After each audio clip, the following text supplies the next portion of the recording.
Hello. Hello, Banange Muri Mutia. First of all, I don't know how you're all coping with the new normal. Borders are opening all over the world. It's about what 10 p.m. here, but I haven't done a Nachiniguzi Chronicles in like 3 weeks. So I thought to myself, wange niwankwadde obudde bugenze njagala kuwayamu nammwe twogeremu. I wanted to talk about something that I've always felt was, very close to home for me. And I want to share that with you so that I feel that if we have children going forward, um, we can be of help.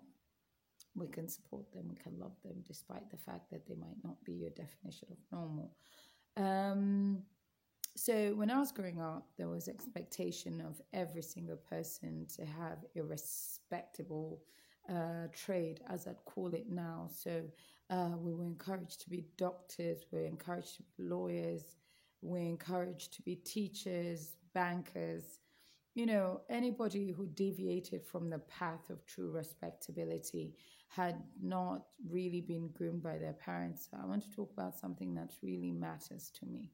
Ffe ng'abazadde twagaliza abaana baffe babeere oba nkiyita ekikwega nga bw'onyumya mu banno osobola obbaga nti omwana wo musawo, omwana wo looya, omwana wo engineer, omwana wo kwegamba. That's a sign of a child that's actually reached a certain peak in their life, that they're respectful, that they've done what was required of them, that they didn't sort of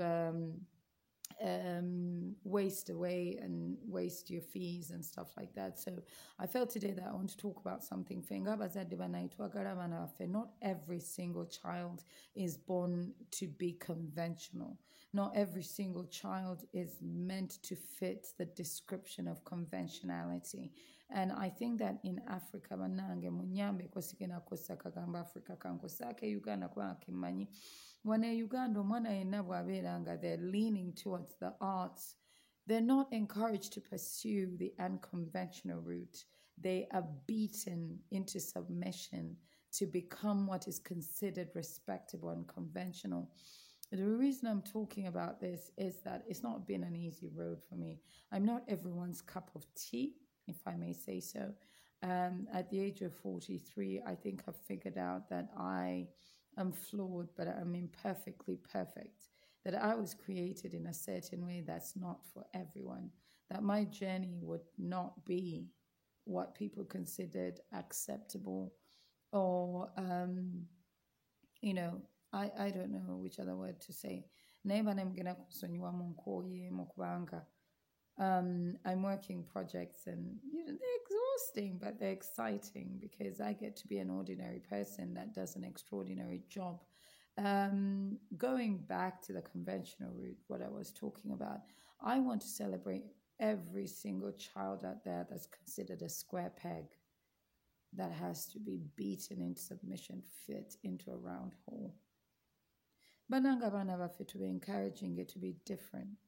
Because through our differences is where we build a society that's phenomenal. The things that scare us, the children that scare us, the children we call uncontrollable, the ones we say that are not, normal, like nobody understands them, that they must be taught to give up their dreams because their dreams are impossible, that their dreams are invalid because they dream too big, that their dreams are invalid because they dream of the different things that nobody can see, that their dreams are invalid because we don't understand them. Some of us are not for everyone, like I keep saying. Naye kyenjagala okugamba abazadde, omwana wo bw'omulabamu ng'alina talanta ey'ekika kwegamba ky'otategeera, oba abantu kye batagenda kugamba nti munnange nsobola okumunyumyako mu bantu. I want to encourage you not to discourage the different children we have. I had a friend that told me that their mother used to compare them to flowers, that each flower bloomed differently. And I think that's beautiful, that we should not compare our children, that we not say to our children, Singolinga Gundi, that we should not say to our children that they must follow in our footsteps because we don't understand them. Every child is a gift. whether they're different, whether they take the conventional route, the unconventional route. I think that we need to celebrate. Bannange mbabulire bannange abazadde. Omwana olw'okuba tomutegeera tekitegeeza nti tagenda kufuuka muntu. We're all born differently. Our DNA is different. Just because we don't understand our children doesn't mean that they're not born to greatness, that they will not accomplish things because they haven't charted the conventional path. They have not done the 5-year mark of buying a car or buying a house or getting married. I want to encourage our children to celebrate their individuality because I have lived that life. I know what it's like to try and beat yourself in submission to become what you think society will celebrate. Tuli bagenyi ku nsi eno. Tuleme kugamba abantu that they have to be a certain way because only in being a certain way will we love them. And that's the message we give our children when we're unhappy. I know there's quite a few of us that have actually decided that the conventional life is one for us, hence forming a prison for ourselves. If you've done that and that's okay with you, fantastic. Do not encourage your child to form a self-made prison so that they can be loved and accepted. I'm both a scientist and an artist, and it's a very, very, very different world to be able to create from both angles. I would never compare both sides of myself. Hence, I'll never think that one is more important than the other. I think as parents that we do not confuse our vision of our children should be with who they are. My parents were not so, rigid in that, but I felt pressure to be conventional, to be loved, to be accepted. And I did what was expected of me, but my spirit was restless. So I continued to pursue at the time what was called Katemba. I know I'm not my usual lively self, but I'm a bit tired. But I wanted this message because every time now, since I gave up some of the things that I thought that society would love me for, I come home exhausted but fulfilled.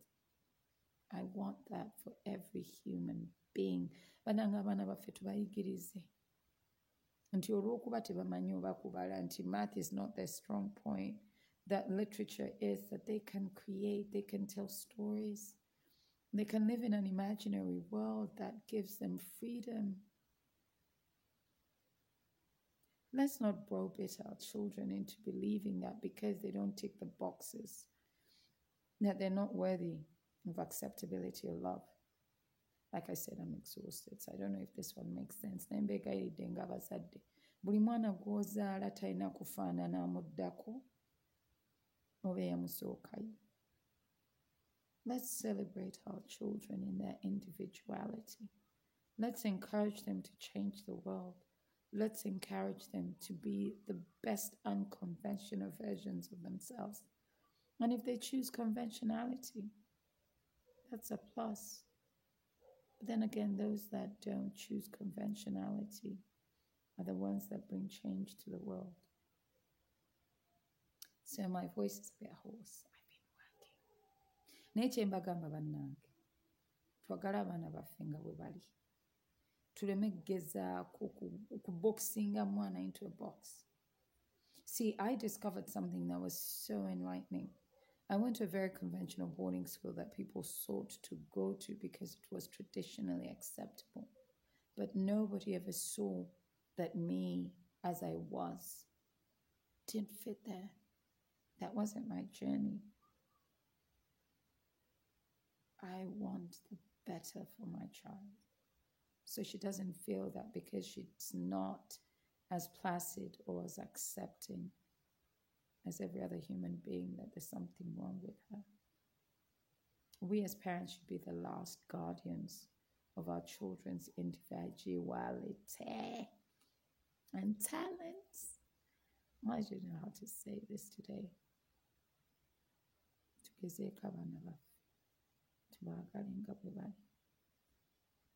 they're the world changers. They're the trailblazers. They're the ones that buck the system. and change things. Musure bulungi. Until the next Nakinyuguzi Chronicles, akuume atakuumira mpeera. In other news, I said goodbye to my uncle this week. He was a phenomenal man. Apart from being my uncle, he was my friend. So I have a message for all of us. Let's love the ones that God loans us, because He's going to want them back someday. Let's love them because they're borrowed gifts. And when the time comes, when God recalls them, I hope we can say that we did love them. Akume, in memory of Uncle Samweli Jaka.